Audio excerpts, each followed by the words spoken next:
obviously watch the ball, understand if he swings the ball. If he doesn't swing it, then you can generally look to line him up a little bit earlier.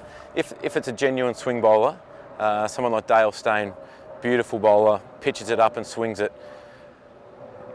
If it doesn't swing, you feel as though you can look to really attack. If it swings, someone like him, you're just looking to survive and try and target the guy at the other end. But in my setup, I'm basically thinking, if he pitches up, I'm looking to hit it for 6 over his head. And I've come up with that basically because I find myself in a lot better position when that happens. When I'm thinking about what he's going to do, I find my feet don't move. I'm a bit slow. I'm a bit lazy. So if I've got really positive intent and I'm looking to hit in the air or along the ground, I find that I can pull well, I can cut well, and my game sort of, I think it's just an intent thing. I've got aggressive intent, positive intent, so my footwork's good, my head position's good. So that's my thought process. It doesn't happen too often, unfortunately, but it's part of the game. So that one for me was, that's where I'm looking to hit early on if they're pitching up. I'm backing myself to keep my leg out of the way. I'm looking to get all my weight forward, so that's a comfortable shot. I can hit that along the ground or in the air, so it's pretty safe shot, I think. I've got my targets on the ground. Anything pitched up, I'm backing myself that I can clear the infield or hit it through them. But yeah, it's not premeditated, I suppose, but you just know your areas. You know your bowler. For an example, if Morné Morkel's charging, I'm not looking to get forward and bang him over his head, because I know that majority of the balls are going to be into the wicket. So as soon as I get caught there, it's tough to pull a guy bowling 150 k's off the front foot, and you just don't get too many balls pitched up. So I think it's about just identifying which bowlers you can have that certain intent to, and the other guys, it's about maybe I hang a bit deeper in my crease and look to just get off strike, or wait for a little bit of width and cash in then.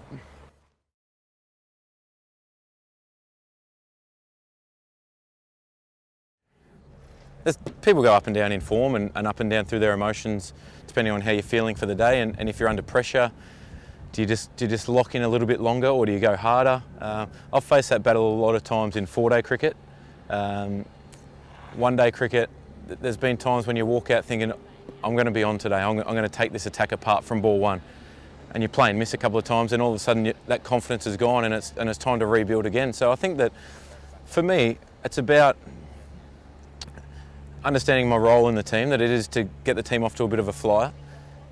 With that risk comes high reward, but it also, the risk is there to get out early and look like a fool sometimes. But I've come to deal with that. I've come to deal with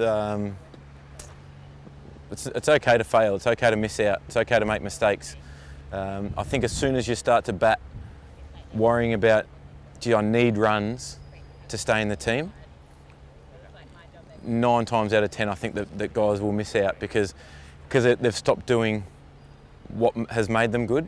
They start questioning their instinct.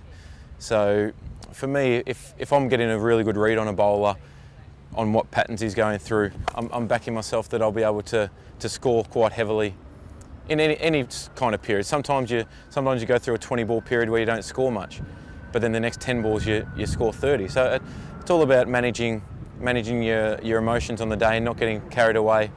But I think it's understanding that you're going to fail sometimes, and don't get too down on yourself when you do, because I've been through all them processes, and it's pretty frustrating, and it's pretty. Just trying to think of the word. It just plays on your mind, and you don't play very well because you're worried about everything else. As soon as you understand that you're going to fail, Don Bradman failed, and he's the greatest of all time. It's okay to fail, but accept that when you do have a day out, that you cash in, because they don't happen all that often. But for me, if I'm making the right decisions and I get out for a duck, I'm okay with that. If I get to 30 and get out, I get disappointed and frustrated. 30, 50, 60, because you've done all the hard work to get a start. But someone bowling a good ball early, there's nothing, they're allowed to bowl good balls. but it's just about coming to deal with the fact that you can't score runs every day. Oh, got him. Sorry.